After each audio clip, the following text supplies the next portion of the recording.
Let's get more on all of this now from Melbourne. Joining me is Shahram Akbarzadeh, a professor of Middle East politics at Deakin University Australia and a senior fellow at the Middle East Council in Doha. Professor, thank you for your time. Let's just start with the breaking news that we're getting from Israel. They say that they have killed Hezbollah leader Hassan Nasrallah. How significant is this in this ongoing war? Well, thanks for having me. This is, of course, the news is denied by Iranian authorities. They deny that Nasrallah has been killed. But if the news is true, it would be quite significant. You mentioned earlier it's a major win for Israel, but also it's going to be a major escalating factor in the conflict between Israel and Hezbollah. And in fact, for Iran, for the time being, Iran has stayed out of the conflict, and Hezbollah's response to Israel has been intermittent and perhaps low-key. But if Nasrallah is indeed killed by Israeli attacks, I think Hezbollah would be in a very difficult position and not to respond. Why do you think that the response so far has been so low-key? I think Hezbollah has tried to, in a way, maintain the level of conflict at the lower level because it doesn't want to invite an Israeli ground offensive into Lebanon.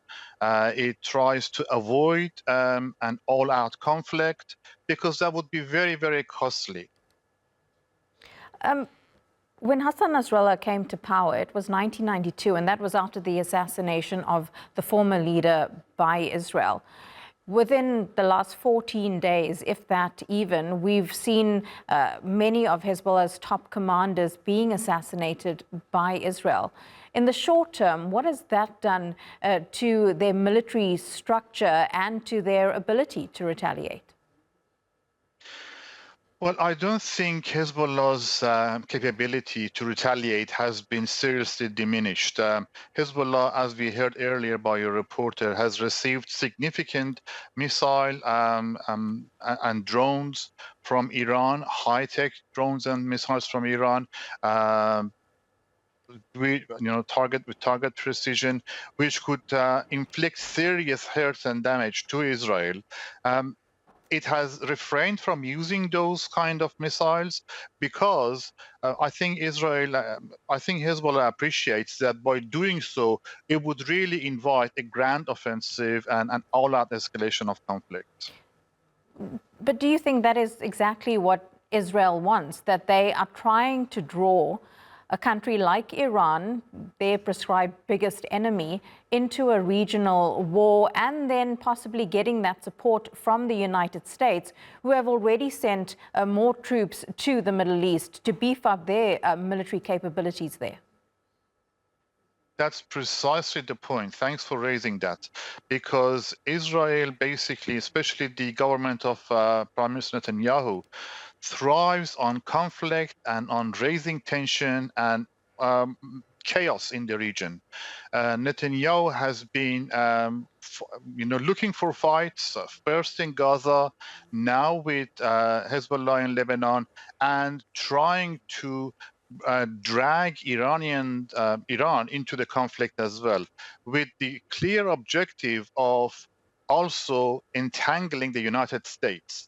This is a really bad policy, dangerous policy for the whole region, and puts security and stability of the whole region at risk.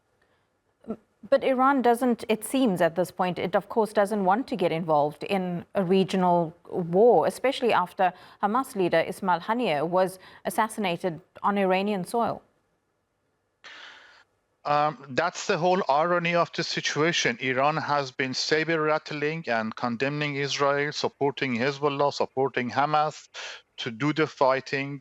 But Iran has been trying to keep itself out of direct confrontation with Israel. If Nasrallah is killed and if Hezbollah gets into a more direct confrontation with Israel, if there's a grand offensive in Lebanon, I think it's going to be harder and harder for Iranian authorities to keep out of the conflict.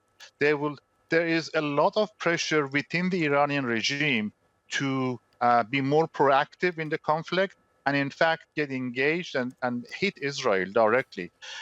It's only the supreme leader and perhaps now a president who see the dangers that kind of action would pose to the regime in Iran and have opted and hoped to stay out of the conflict directly. Shahram Akbarzadeh in Melbourne, really good to get your take. Thank you so much.